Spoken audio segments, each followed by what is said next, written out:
May nag-PM sa akin kung paano raw ba ang aking business, kung paano ko siya ginagawa.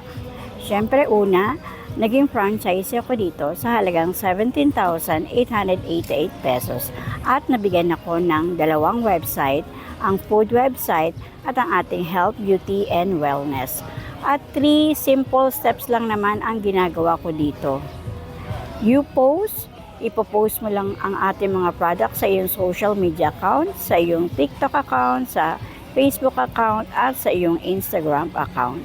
And then, the company will deliver. Wala ka nang gagawin dahil si company na ang magpapak ng lahat ng orders ng iyong customer. And you earn. Papasok na lang sa iyong portal wallet ang iyong komisyon. So, ano pa ang hinihintay mo? Dito, all walks of life ay pwedeng gawin ang negosyong ito. Mapa OFW ay pwede dito or self-employed. Basta't mayroon kang bakanting oras na 2 to 3 hours ay pwede mo nang simulan ang ating online and community franchise business. So for more details, just PM me. Salamat!